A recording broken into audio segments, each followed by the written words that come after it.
right, everybody, we are back. Welcome to the Vertigree Table. I am your host, I guess, Ryan Doyle, and we are going to do some explosive creation today here with Jake from Wisdom Check. Jake, are you okay? Yeah, I'm good. Sometimes the inner No, squirrel just comes out. but I am also excited for this.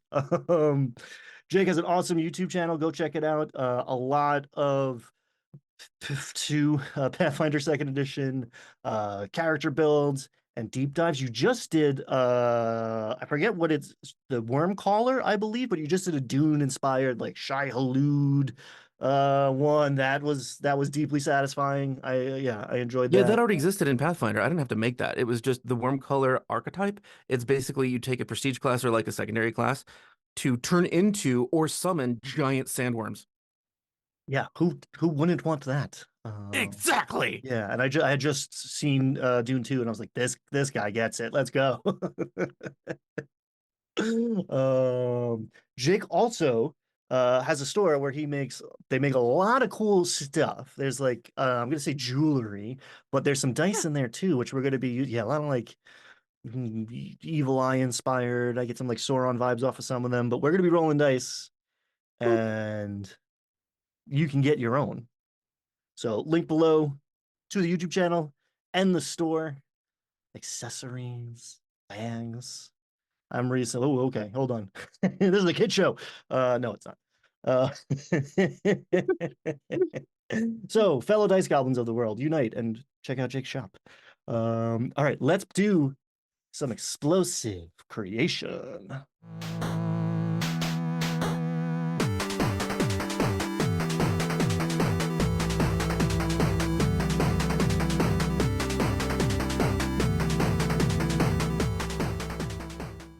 Oh, neat. Yeah. Oh, cool. I love the baton. It's like taking Nero a step further. I love this art. I did not create it. I get credit for curating it only. Like, but it's kind of a stupid name because it's too many words, which is I guess maybe is TTRPG tradition, but like the explosive creation, I was like that's was kind of in the mix of potential things, and then I found this art piece and a couple others in a similar vein. I was like, yeah, fire! Like I want you to burn down your city because you're excited to build a new one. Um, I like the grandiose titles. Like, what else would you do? The GM dot comp dot explosive creation? No. Yeah, I mean that's why everything's an acronym is because everything's a mouthful. Yeah. Connections was like in there, and my wife was like, "That sounds like a sociology handbook or textbook or something." I was like, "Okay, I guess I can't do that." Right, but that would appeal to some people. To me, I'd be like, whoa, this guy put time into this. So we are going to use this little tool that I have made.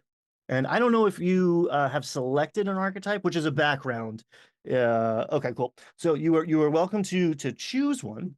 If anything's jumping off that table at you. Otherwise, we can roll a D100 and totally randomize it. But do you have any preferences? Let me know. In my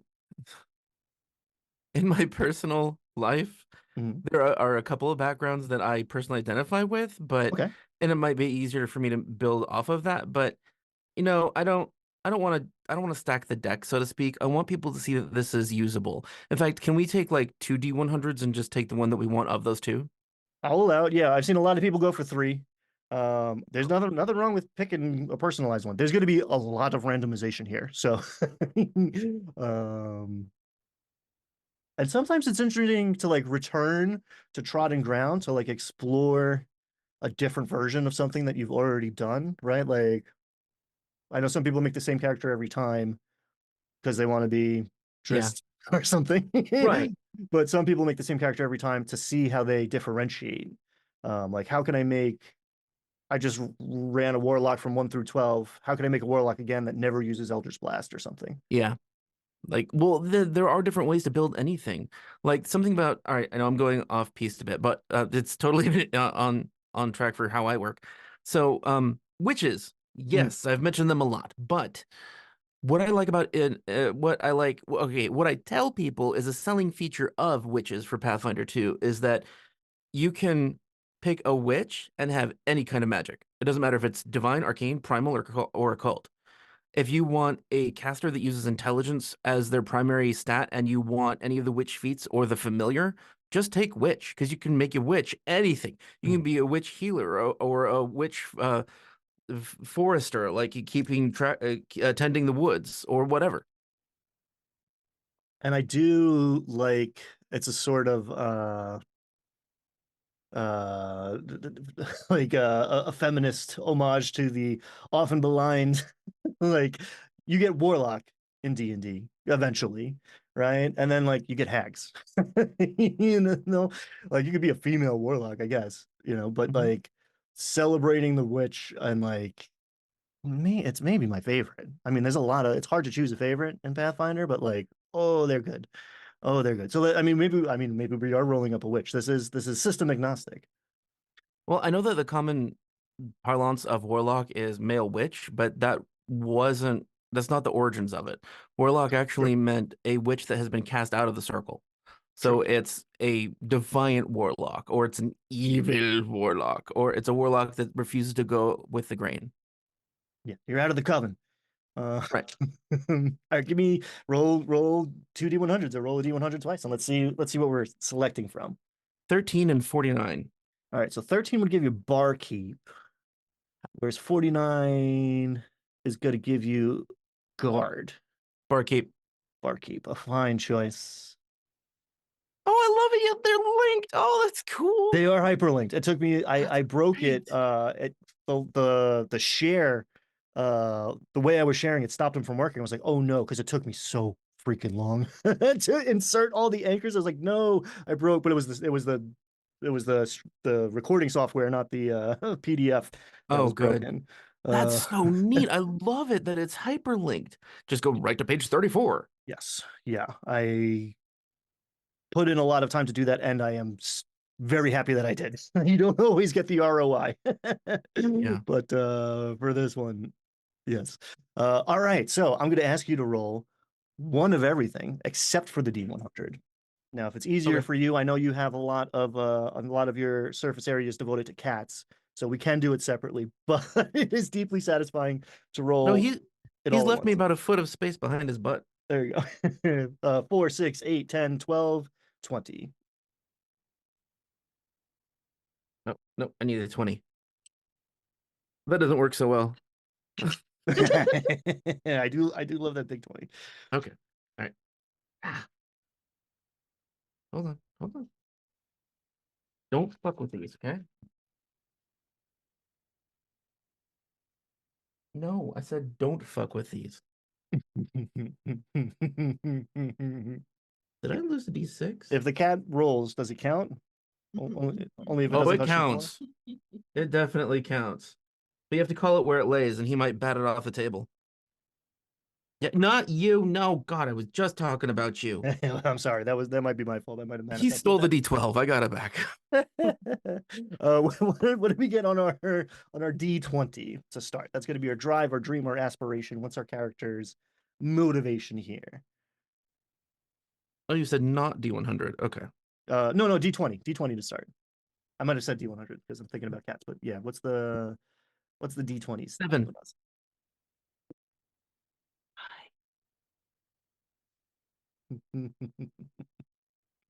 Cat time. Yeah, what did we get on the D20? 7. 7. All right. So collect artifacts to decorate their tavern. Huh. Wow, that's rather easy. Oh, well, I don't so know. yeah, some of them are gimmies. Let's wait until we roll another one or two things to see what kind of things we can decorate the tavern with. Sure, sure, sure.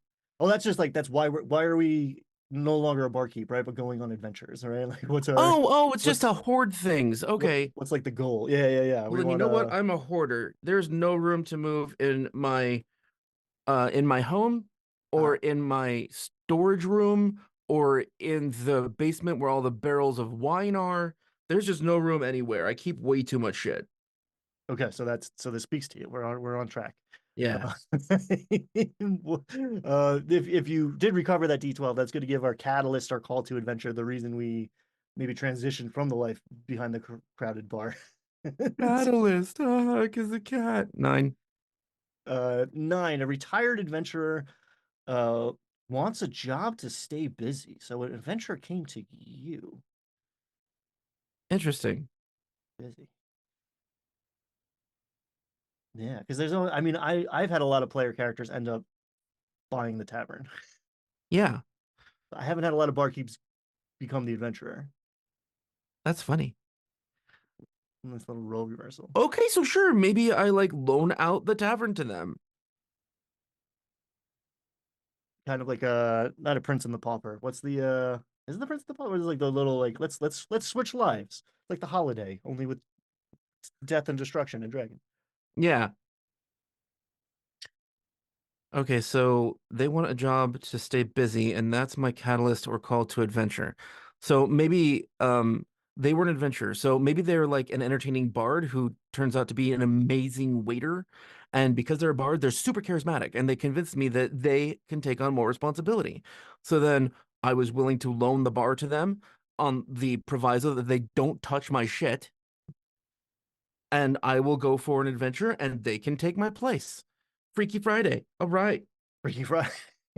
Yeah, and there could, I mean, the second you said that's a bard who convinced me to do something, that means that opens the door to like maybe there's some enchantment magic involved Right. here or something. Right. Maybe he's manipulated me. When I get back, I'll find out that the entire bar is removed or that all my stuff's gone or something. Yeah, I'm starting to feel like this bard might be some sort of fake creature or something. I like that. So the D8 is potential character growth or character arc. This is the kind of stuff that usually you want to figure out through play, not like going into the game, but having like some sort of idea in mind to start can help you lean into stuff. So what do we get for our D8? 3. A 3, transforming the tavern to a community hub. All right. I don't think that works with somebody taking over the bar. Yeah, it's an interesting. We're pulling. Yeah, we're very focused. This tavern. Maybe we're using like. It feels like there's a lot of downtime in the game, or a lot of like the new Bastion system, or like it does feel very focused. We're not. We haven't fully left the bar, at least in our Yeah, hearts and minds. like we're taking the bar with us. Yeah. Maybe instead of transforming the tavern to a community hub, I've discovered by adventuring or will discover by adventuring that what I had isn't the only kind of bar you can have. Like maybe I could have an interplanar traveling bar. Maybe I can have an astral bar. Maybe I can have a place that's for community for people that are adventurers to find a temporary home. And I can just allow portals to be open anywhere to my bar. I know you've probably heard of this before from 5e. There's a interdimensional tavern, isn't there? Or is it a tavern in hell? There's got to be, but it's an awesome idea. I mean, any world of magic that has a tavern centric culture, you get there real quick. Um, yeah, I like that a lot actually. Like, because that would be fun to role play too. You like walk into town and just like, usually you walk into the tavern now. What's on the menu? What's like? Is there a job board? Do I hear any rumors? It's like, I am I am scoping this place out for like design ideas for when I get back for my bar. I Like, like that. He keeps like a sketchbook or like a scroll case with a bunch of papers inside, and like he'll go over to the barkeep and say, "What kind of ale do you have on tap? Where does it come from? Do you have an arrangement with them? How can I do this?" yeah, yeah, it's good to have like yeah, any sort of like personal agenda in a character to like Yeah. supplement the adventure style. One of my Uh, favorite things to do in a bar, I stole from one of my first DMs. It's called Sparkling Ale, and it's really expensive, and you drink it, and a random magical effect happens to you, often transformation. hmm. Yeah, that's always good. You can always throw in more mechanical or just flavorful effects. Yeah. Yeah, what's on the menu? Oh, the thing from the woods that that we hunt occasionally and occasionally hunts us. Yeah. Would you like some shaved minotaur horn with that? All right, so we're gonna transition. I mean, that's a pretty it was pretty focused actually. It's funny. It didn't really deviate that much based on your rolls. And we can also always like fudge and again roll re-roll roll twice. But yeah, that's a much more focused character, which is good. Which is good because it leaves a lot of room for discovery at the table. But we're gonna transition a little bit to the world building side of things, and the D4 is gonna give us a friendly faction. A two, the crawlers, dungeoneers who spend their time in various taverns until the gold runs out. So maybe this is where the bard came from.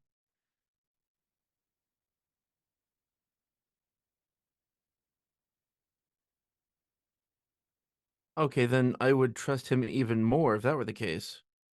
Yeah, these like adventurers show up, spend all their gold, and then the bard's like, "Well, I'm broke. I guess I need a job." That's funny. I like that. And then he enjoys it and wants to. Yeah, it's like, okay, this bar's mine now. I'm gonna do this for a while. You go have the adventure. And like I'm still friends with the Dungeoneers. And then if he messes up the bar or something, I have like they're backing me up, but maybe he's a powerful extraplanar entity like we mentioned, like an angel or a demon or something. Or like you said, just a fae, because no matter how strong physically somebody gets or how all these Dungeoneers might be able to kick ass in a fight, a fae can ruin their day. So it might be that like they didn't even know that he was a fae. And then like suddenly I get back and he's transformed this place into like a paradise for woodland creatures. And I'm like, can you guys help me with this? And they're like, we didn't even know. Sorry. God, I like that because like yeah, you've done everything for the bar. You've gone out to like collect crazy crap for the walls and like treasures to fund your renovations, and you get back and it's just like it's all raccoons and possums. Oh I'm picturing that raccoon drinking tea. yeah, oh perfect, perfect. I love this. All right, D6. We're to drill down into more of a friendly NPC. We've already invented one for ourselves. 6. Six. Brother Farby, a monk from a nearby monastery who enjoys talking about brewing methods. Always good to have a monk in your back pocket. Is sold misspelled? Say again? Is number 3 misspelled? It's The name quite Isolde? possible. It's quite possible. There's so many words here. I think it Uh, should be Isolde. oh, the name. Yeah. Oh God, there's so many. I mean, yeah. You at any moment you are welcome to change the spelling of any of these crazy fantasy names because some of them are just yeah. I mean, it is like Isolde's like Isadel like misspelled a couple kind of on purpose. Oh, I see. Yeah, that Because could it's be the case. fantasy. Yeah, I didn't give into the impulse of using a lot of apostrophes, but otherwise, all of the fantasy name tropes and cliches and foibles are probably present. So yeah, you are welcome to. I mean, with any of the content in these, you're welcome to adapt them to your table, but especially the names, because there's thousands of names in here. So yeah, you're welcome to make it more pronounceable. I get the apostrophe was hard to resist. I love those, but they're so freaking hard to pronounce because you don't know what you're supposed to do. My favorite name with too many apostrophes was Tchick. Mm-hmm. It's a rat folk in Legend of the Five Rings. So good. His name is Tchick. And it's got yeah, it's like you can hear like the rat mouth pronouncing it. Like yeah, a good name is evocative. So yeah, I'm good at. I think there's a lot of great stuff in here. I don't know if the names. I mean, there's some great names in here. Don't get me wrong, but I don't know if they're all. I don't know if they're all winners. So I yeah, don't. I think Islu. that Brother Farby just seems so heartwarming. It's hard to change that. Like it just seems like it'd be nice to have just a red-nosed, often drunk Friar Tuck hanging out in the bar, just being friendly with people, talking about where you been, just like sort of attaching to different groups. Yeah, that's good. And it's like he's a good guy to know because he knows everybody Yeah, beyond like. I mean, I don't know. He doesn't strike me as the type who has maybe a lot of access to divine magic, but maybe he knows somebody who does. yeah, he doesn't strike me as a cleric. No, I don't think he's the monk who's channeling ki or focus or whatever to punch good. I think he's I think he's focused on other things. Oh yeah, he's just a friar. And I honestly, I bet he would be real into it when the raccoons and the possums start showing up. Probably. He'd be like, "Here you go, little friend." And gives him like a tiny little thimble full of raw grain alcohol. Oh man, yeah. Raccoons can get into a lot of mischief. Very drunk raccoons, whole other order of magnitude. Yeah, I used to camp a lot, like every week or two.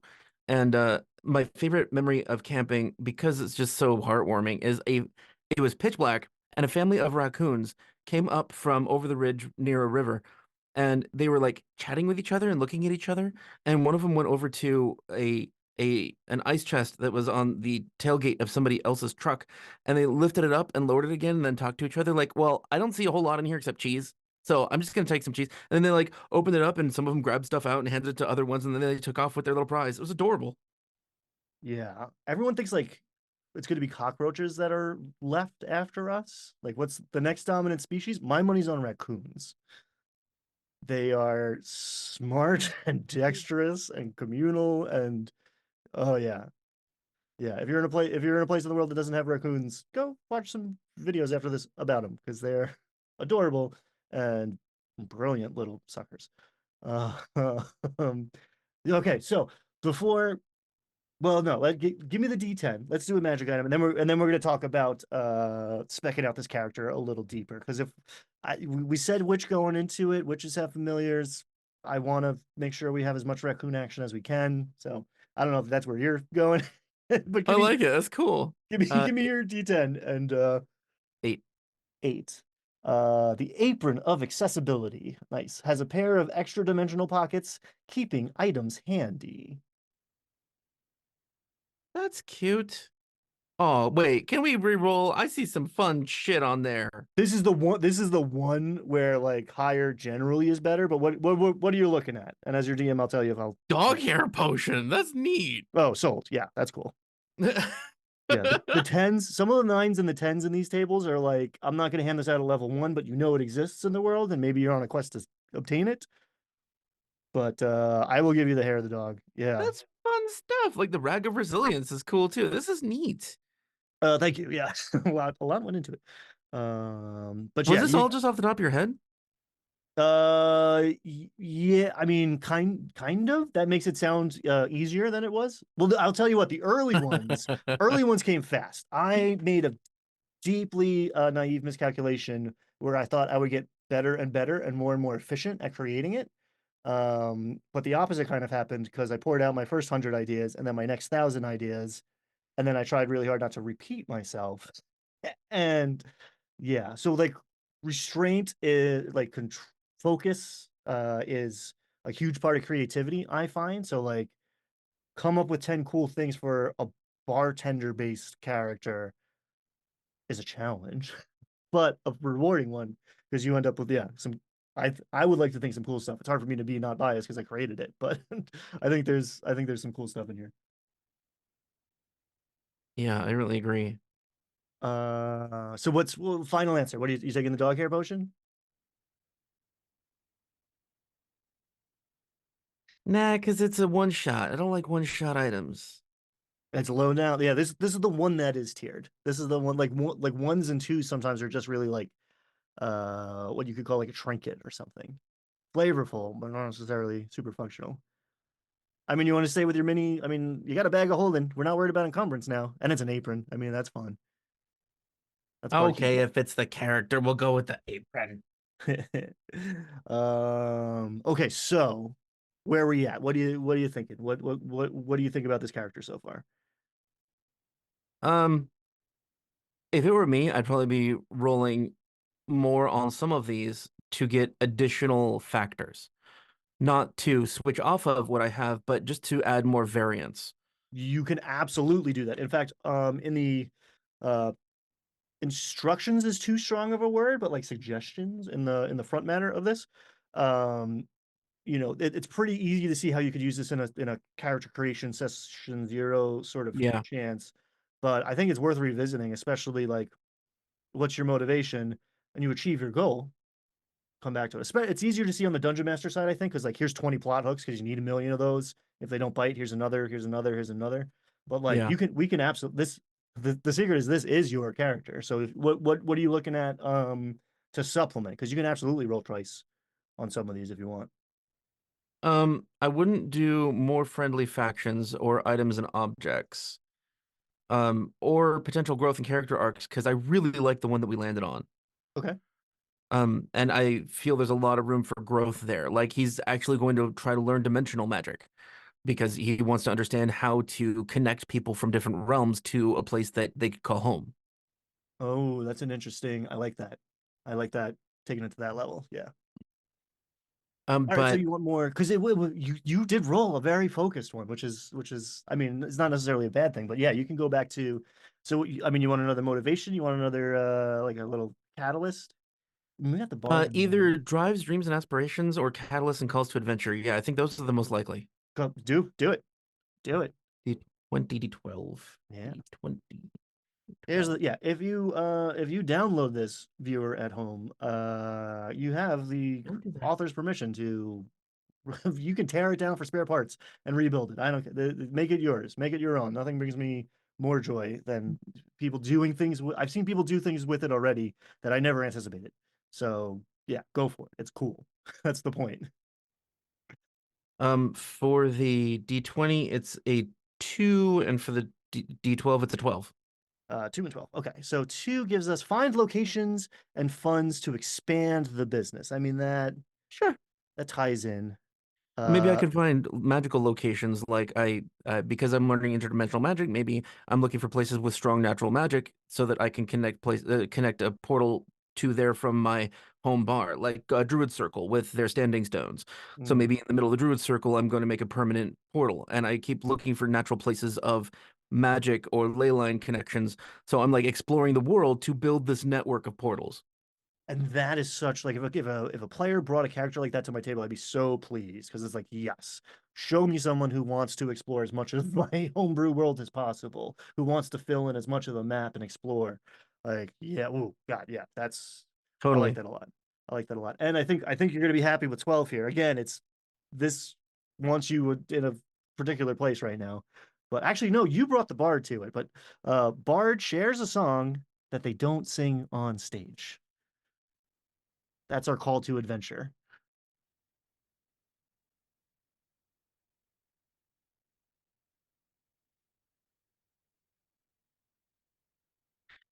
I okay, so forgive me if this is very obscure, but are you familiar with the Lian and She? I am not. I am Okay. not, but I'm excited to learn. So it's an evil fey creature that survives on Bard's music. So existed in second edition, and it's been in a couple of other editions since then. I first found out about it by reading a Ravenloft novel. But the Lian and She, they are the spurned lovers of a traveler, often a bard, who made them fall in love with the bard and then abandoned them and went on their journey. And then later on, that person died and came back as this creature that feeds on bardic music. And so they have like different resistances versus bardic music, but specifically, they can grab hold of a bard and suck out their music, killing them. Hmm. So I love the idea that this is a magical song that was stolen back from a Lian and She. So it sounds ethereal and haunting, and it is something that still holds its magic of sort of draining the heart. So it leaves you longing. Hmm. So maybe this was like the true catalyst, the thing that made me decide I am not okay here. I have to go find something better. So this bard is manipulating me with this music. I like that a lot because I was kind of there, but that really like you just like crystallized it of like Mhm. we were perfectly happy running this tavern, and then this adventuring party showed up one night, and this bard like after hours even right like he Yeah, plays his set, we're closing up shop, and he's like listen to this. And now we are like consumed by our wanderlust, and now we need cool stuff and find new locations, and we're gonna go risk our lives to do it. Maybe because maybe he's hiding out from her, right? right. Maybe he wants to lay low in this bar. and get us out of here. Oh man, that's rich. I like that a lot. I'm also gonna go look. I love a good monster. I'm gonna go look up monsters after this. Yeah, That's yeah, interesting. I love folklore. Yeah, yeah, I love chasing down like the origins of stuff. Mhm. Um, okay, cool. So that did a lot. And yeah, I'm glad you did roll extra. Now we're kind of going to switch hats here and we're going to go to the next side of the spread. And we're going to do what I would consider more the game master side. If I you're new, forgot there was more. I was all oh, excited. I'm like, this is gonna be great. but wait, there's more. So yeah, I mean, depending on your table and how you're using this, and your system, like maybe this is all happening collaboratively at the table with the full group, or maybe your dungeon master doing this in prep, trying to adapt the material you have already, whatever the case may be. Again, use it however you see fit. There's ways to use this that I haven't even thought of yet, and if that's the case, come tell me about it, please. I'm going to ask you to roll 4d6, as is tradition. We're not dropping nothing. Great, three. I'll put it in strength. Okay, so wait, are these like a sequence of four separate D6? Yes, yeah, we're not doing addition. I'm gonna, you know, arbitrarily determine what the order is for me. Okay, 1, 6, 4, 5. Cool. I'll write that down. 1, 6, 4, 5. So that one is going to represent an antagonistic organization, a faction that is not a fan of us. Maybe they're the evil people trying to kill us. Maybe they're just jerks or have some sort of vendetta against us. So one is town council. Perfect. Corrupt officials who demand frequent bribes from local businesses. Injecting some politics right away. Can they instead be a positive town council and I'm the one breaking the law? I'll allow it. Yeah. Okay. So how about my hoarding has gotten so out of control that I've destabilized the walls and support beams of my house, this bar, and two other houses that I also own that are just packed full of shit. I love it because there's like it's so yeah.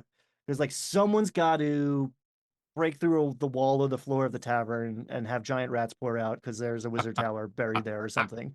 Right? Like it's got to happen, and like for it to be your fault because yeah, you were saving too much crap, It's important. What if I need that empty cask of ale from the dwarves? You have 14. Yes, and now I have 15. and you know it's like well constructed. If it's from the dwarves, it's like it's heavy. It's not like Right. this ain't no cheap. I You like could yeah. reuse that. That could be a table. That could be a crib. That could be somebody's house. Yeah, and the town council's just on your case because like you're violating the building codes or fire Right. codes. So, like, I keep trying to hide out. In fact, maybe I even bought some interdimensional magic before I left on the adventure because I needed ways to escape the town council just knocking on the bar, knocking on my door. So, as soon as they show up, I'm just like, "Pff, gone." You know, this apron feels even more appropriate now with the interdimensional pockets of like I have so much crap. I have a junk drawer worth of shit in that my little kangaroo pouch. Yeah, Oh, I love it. It's good. This is this fun. is fun.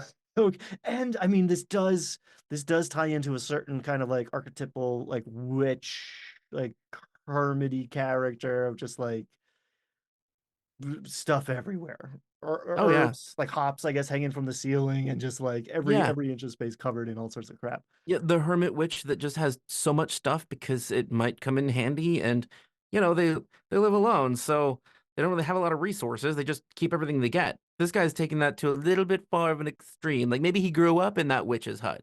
And Mm, now he's just like, well, that's just what you do. You keep yeah, everything. yeah, that's insightful. There's a lot of yeah. We were raised that way, and maybe that's some of the like our our act of rebellion was settling down and opening a business because mom and dad were adventurers or whatever. I like that. No, I'm gonna go spend time with people, Mom. I like other people. But we still have some of our childhood tendencies of hoarding. Yeah, although I picture like most people, when somebody brings it up, you're just like, yeah, I know, I should clean it out. Yeah. But this is so much fun. I'm having fun with people. I'll get to it. Maybe next fall. Maybe next fall. It'll be a fall cleaning thing. Yeah, you know what? Actually, no, it's spring cleaning. So yeah, give me an extra 6 months. We'll kick it down the road. Yeah, Uh, yeah, I'll get to it. all right. D6 is a rival or enemy, but again, everything's open to interpretation. But this is an NPC who's maybe after us. And what do we got a 6 on that one. Yeah. Cutthroat Euchre, a crafty gambler with an ace up his sleeve and a dirk at his belt. Rivals and enemies. Yeah, so I mean, maybe it's a combat sort of challenge, or maybe it's a social kind of challenge. Generally, I'll keep it player's choice. You have made up a lot of unique shit here. That was the idea. That was the challenge I set myself. It's amazing. I'm like looking through all the other rivals and enemies, and I'm like, I didn't hear any of these on his other videos. Are each of these lists a unique name of lists? Yeah, yeah, yeah, yeah. There are 50 of these. Well, no, Wow. there's the categories are the same. The structure of the spreads are the same, but the content is different. Holy crap. There's echoes on purpose, right? There's like I'm sure there's repeats. There's things that sound like things because I didn't do a good enough job going over it and making sure I wasn't repeating myself again because I came up with thousands of these. My shout out to Stacy who uh proofread this for me and caught some stuff where like literally like you said that same thing in that same entry on that same table 40 pages ago. You made the same stupid joke, whatever. But yeah, thank you. Yeah. So okay, you're perusing other options. Is there an NPC you'd rather have No, be? no, no, no. I'm not considering any other options. I'm just reading names, and they all look unique. Well, thank you. Yeah, Yeah. and that's how you get it. Some of them are feel misspelled, and you're welcome to switch names around and stuff. I don't know. It's kind of fun anyway, because it's weird. Yeah, I like the cutthroat euch. Okay, isn't euchre a game yeah, it's a already? card game. It's a card Okay, game. that's what I thought. Yeah, it's like I don't know if it's Midwestern, but I learned it in the Midwest. I'm not a Midwesterner, so that's like one of the my core memories of that region. Euchre. It's also a fun. I like Like, the idea of this gambler having something to do with why we have our bar. I was thinking originally, like, he intentionally sold us a bar that's falling apart or cursed, and he chose to lose a hand even though he always wins, so that he would lose the bar. Or he doesn't cheat, but he's really skilled. And then we played in a game against him and cheated, and now he's like coming at us around every dark corner. I'm not really sure. I'm a sucker for like a reversal like that of like you won the bar in a poker hand or a euchre hand, and because the guy was trying to get rid of it and couldn't. Um, yeah, interesting. Or again, I mean, maybe the bard slash like fey inspired or possessed or manipulated angle here has created some of the tensions with Cutthroat. What if the Fae knows that this bar was made from enchanted wood and has been trying to kill the owner of the bar, whoever it is? And the gambler, he got rid of the bar once he knew that the Fae creature, the bard, was coming. And so he tried to get out of it just so that he wouldn't be the one killed or cursed. But as soon as the Fae creature got there, the bard, they just liked me because like such a friendly person trying to help everybody and make them feel like home. So they didn't curse me. They didn't kill me. They got me out of the picture by having me go on a journey, but they didn't kill me. And now the crafty gambler is just fucking pissed because this was his bar and he just wanted to survive. And he's like, "What makes you so special?" So he's not pissed off at the bard or the fae. He wants to kill me. Yes.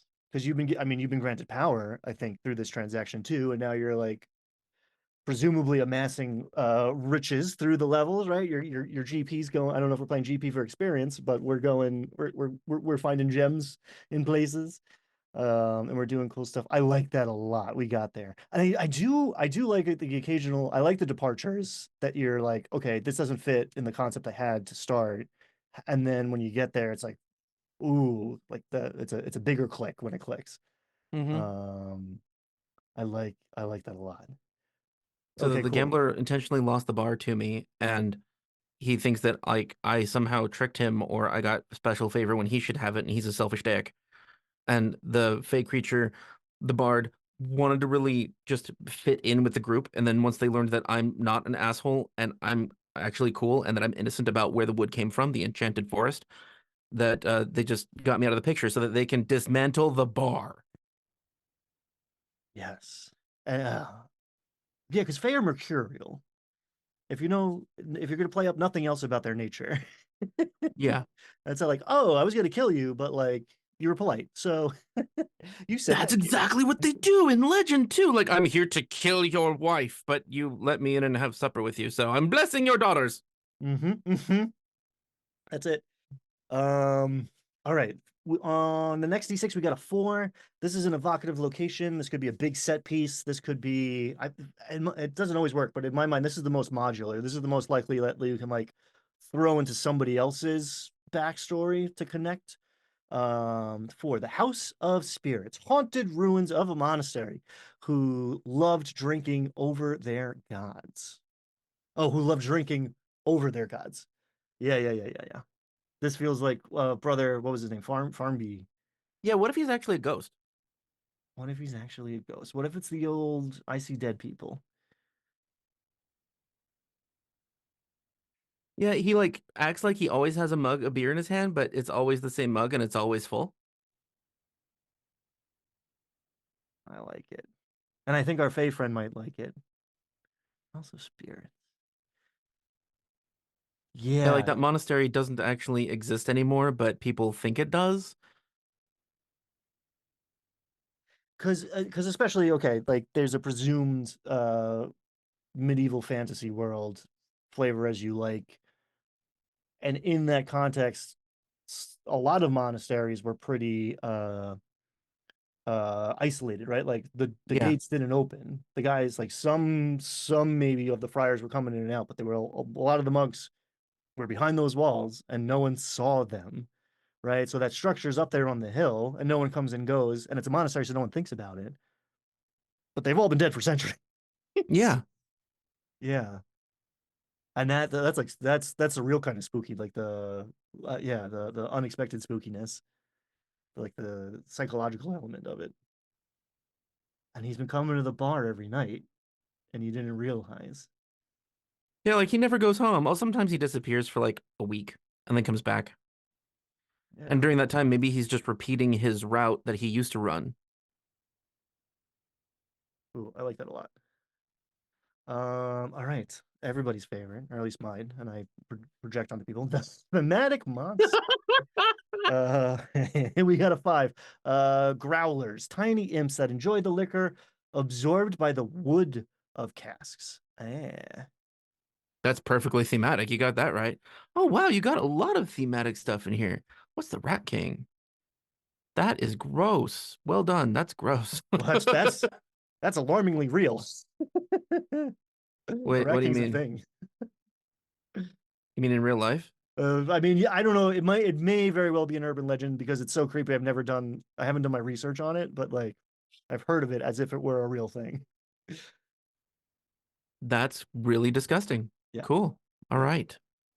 Oh, I guess we should read that for the audience. Yeah, a rat king is a swarm of giant rats with their tails knotted together, mostly acting as one because it's gamified. But like, apparently that happens. Or I know, or someone convinced me it was in childhood, and I never examined that belief. I'm not sure. It might be an urban legend, but nice little twist on the giant rat. So I mean, we just talked about it. It's the tropiest trope is the giant rat in the basement of the tavern, right? Oh So yeah, how do you absolutely. how do you freshen that up a little bit? Yeah. I really like the tiny imps that enjoy the liquor absorbed by the wood of casks because historically imps have been blamed for like destroying mechanical things. Mm, So we could even add that aspect to the tavern that we had and the tavern that we'll eventually have because we unknowingly brought some imps with us. yeah.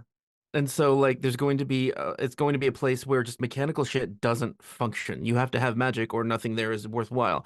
And in Pathfinder that can actually matter a lot because there are regions where magic doesn't function. It's only mechanical stuff that functions. And if you have these imps there, they take apart mechanical stuff, then there's no fighting except by fist.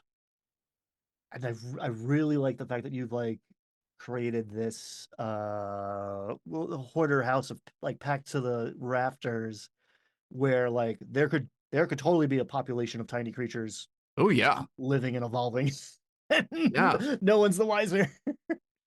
Like kobolds living under the city because they're just surviving on sewage stuff.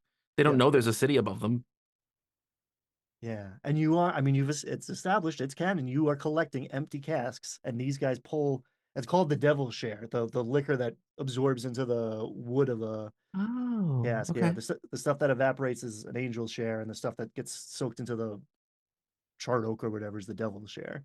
Interesting.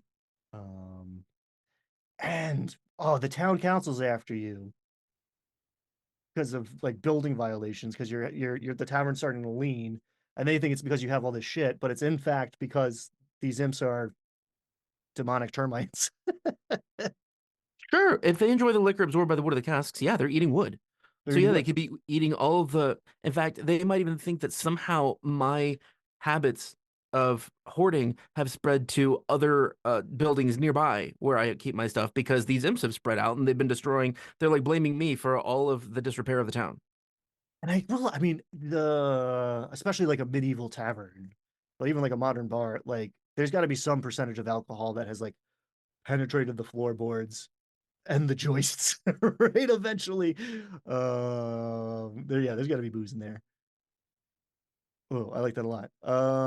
Okay, we're gonna grab that D20 one more time. The There's just swingiest, like infinite stories you can make from this. the swingiest. That's the concept.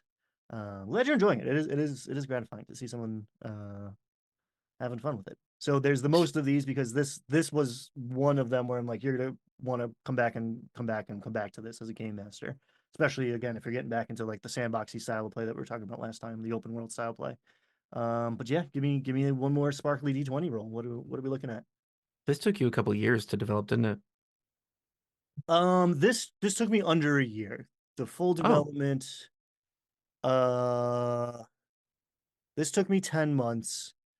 There was a point where I took a little bit of time off or like slowed down on purpose and dragged my feet because there were rumors that March was going to be the new PHB release. So I was like, all right, I just want to make sure that like I'm covering because like there's you can see who I'm drawing from. There's some original backgrounds, but I wanted to make sure in the most popular systems you could find a background or an equivalent. So I wanted to see what the backgrounds were in the PHB. Yada yada yada. They said March and they kicked it to October, maybe because they fired half their staff in that meantime. Anyway, yeah, this was 10 months of work. Um, Thank you for recognizing the I see the love on the page. There's a lot of investment. yeah, it was I'm glad that comes through. I put a lot of passion into it because there's a point where you're like, I wish this was done. I did a Kickstarter, so like a bunch of people were waiting for it, and they're like, where is it? So I was like, must finish, but I didn't want to phone it in ever. Yeah. That's important, but I'm glad that you, like you said before, restrained yourself as well. But Frankly, yeah, that doesn't show. There's a lot here. very, very, very kind of you to say. I mean, thank you, appreciate it. Number 17. Number 17, an inebriated person confesses to a secret that could plunge the whole empire into civil war. There's our game changer. Confesses to a secret that could plunge the whole empire into civil war. Could be almost anything, though. Yeah. And again, this is on the DM's side. And again, also the D20 is the swingiest thing. So if that doesn't fit maybe you're level 3 right now, you could stick that in your back pocket for, the next tier or two of play. Well, I have Um, to say it's perfect for a DM because they're like, I have this story. They confess to a secret. Great, you know a secret. Awesome. But from the player side, it doesn't directly connect with anything else we've rolled. yeah. Well, and this is the DM facing side of the tool Right, set. right. So like It makes sense. how do I get your how do I get your character to give a crap about the stuff I was going to do anyway, perhaps, right? So like this is your uh how do you know about this? How do you receive this plot hook, I guess, is this one of like a drunk guy at the bar told you this, and now you know it, and now you're out in the world where maybe it has relevance. But you can roll again. You're definitely welcome to roll again if you want to get another plot hook. If it's a fact that, for example, well, that destabilizes the region somehow, or that like tells me, for example, the prince isn't a legitimate prince, Mhm. then I might not give a damn, but I might still be hunted for it. Whoa, that's an interesting take too. Yeah, yeah, yeah. I try to keep them open ended so you can get at it from different angles. That's I like that a lot. Yes, it's not. We don't have to necessarily act on this secret, Right. but it's dangerous, and the Yeah. secret's not the kind of thing you can divest yourself of either, right? Unless you, and maybe unless you know some high level magic, but So there could be repeated attacks wherever we are in any dungeon or camping out anywhere from the goodly forces of the realm. yes, But out of curiosity, let's roll again. See what else there sure. is. 10. 10. After renting a room last night, a patron left some sort of egg behind, and now it's about to hatch. That makes me happy. Oh, I love it. Oh Good, because my that's my God. yeah. Oh God, that's fun. And that I, feels more in line with like the Fae and like we have yeah. woodland creatures taking over the bar while we're away. Okay, so God, there's so many directions you could go with this. I mean, it could even be like a full-fledged, a full-grown dragonborn pops out of it. It could be anything. Mhm. A hippogriff. But I was so really this could work for anybody who wants an animal companion. This could just be slotted into, or I guess a special familiar. Like if you want a specific familiar, like in Pathfinder, there are certain familiars that have certain abilities, and there's only one that is allowed to make physical attacks. It's called a spirit guide, so it could be this. But I kind of like the idea of it being a basilisk or an enchanted egg that is a basilisk egg that releases like a multitude of basilisks. Mm. In my it's not the first adventure I did, but my level 1 adventure on the DM's Guild, the players can walk away with a basilisk egg at level 1. And I'm Neat. like, this is a crazy thing to put in an introductory adventure. I don't know what's going to happen. And I'm not going to tell you. I think I put in a role, like, here's maybe what you could do with this. If you hate it, take it out. But like, swing for the fences. What is a level 2 party going to do with a baby basilisk? I don't know. Excited to find out though. Um, I did really like the idea of the familiar coming out of the egg. And if it like hatches and a raccoon comes out, that is such a like this is weird and wonderful and like clearly not right. And like I'm pretty sure that's not a raccoon. Right. And now I can do magic through it. Like what? I'm just picturing it like cracking open the egg and like coming out in curiosity and just staring at you for a long moment. And then you hear, "You're ugly."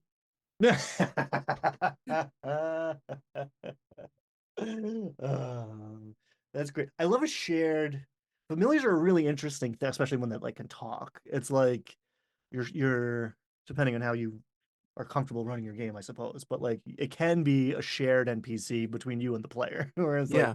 you can decide what it does most of the time, but once in a while, I'm gonna have words come out of its mouth Yeah. when it's I like that a important lot. or funny.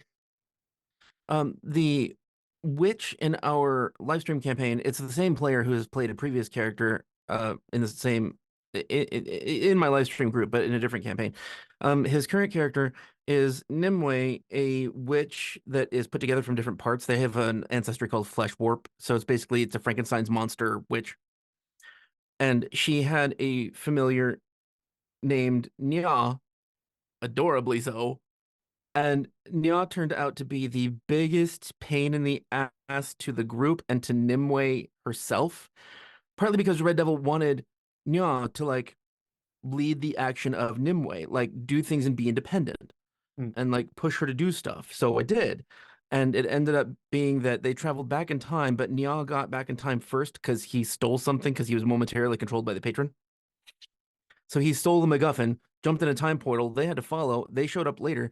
So Nya is now this uh kingly, godly entity that has no actual power, but he's been given wings and a fire breath, Mm. and he rules over this small region of basically Egypt.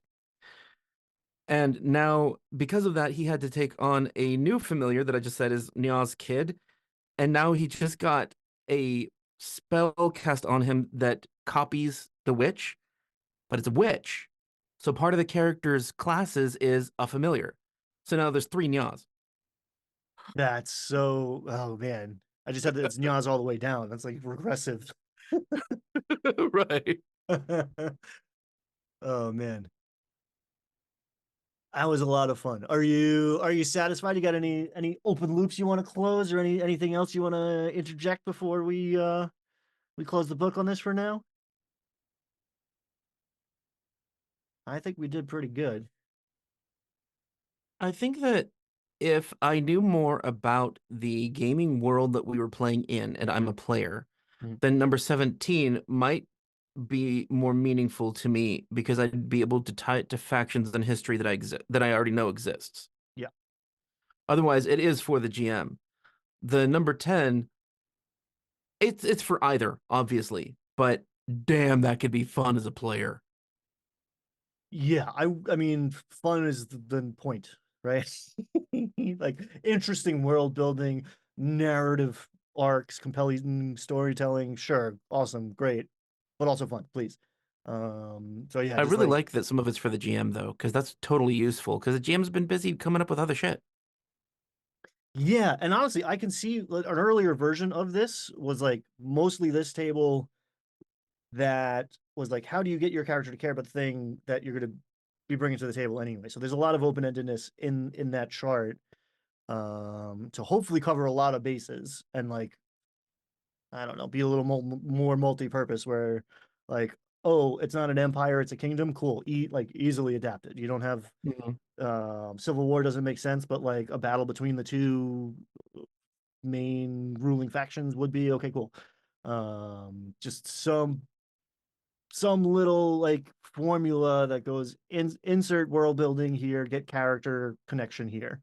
Um, I think I might actually steal from this and put the tavern into my game. do it. Take it with my butt. It's as I mean, you brought as much to the table today as I did. No, I didn't. Um, You made the oh charts. well, yeah, sure. But the point is, you brought it. This thing is built to get you to do what you did. Like I wouldn't have made that story up. No way. I wouldn't have made that character up that way. No way. What would you have Um, made? God, we mm, didn't do that with you. Ah, watch the channel. I'm doing this every night. Someone, yeah. And it's honestly, I love this as a collective exercise. I mean, that's why I'm doing this game show all the time. Is because this is fun for me. My buddy, he had an early version of this because he was helping me out, and he like did a session 0 with this, and then was like, forget it. Let's just like we don't need to bring another system on top of this. Let's just like figure out together how these stories interconnect. Like all the players rolled ones, and then like where would this all go? And like they just did that for a night. And that's I did not conceive of that at all. So and it's super cool. I I see know. that. You could do that. Yeah, yeah. I mean, you can take this and run it in Pathfinder Second Edition or D&D or something more rules light. And I have like it takes more effort on the user side, but I have like translated one or two of these into like more of like a sci-fi steampunky more of a setting. Well, Um, if you know the game enough, you can translate these into modern setting. Like yeah, in my head just now, I was translating this into World of Darkness. yeah, yeah, I could see it. Yeah, I mean, especially this. I mean, it's a bar taken over by raccoons. Like that's a it's always sunny in Philadelphia episode. Let's go. Like I'm here for it.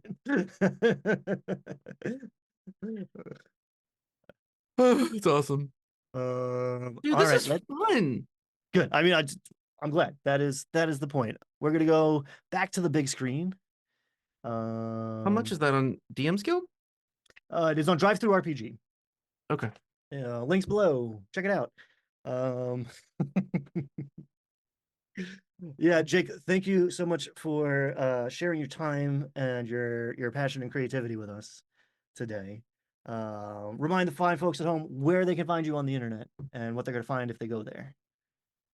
I am on YouTube. Link below. Right, there's a link below. It doesn't matter.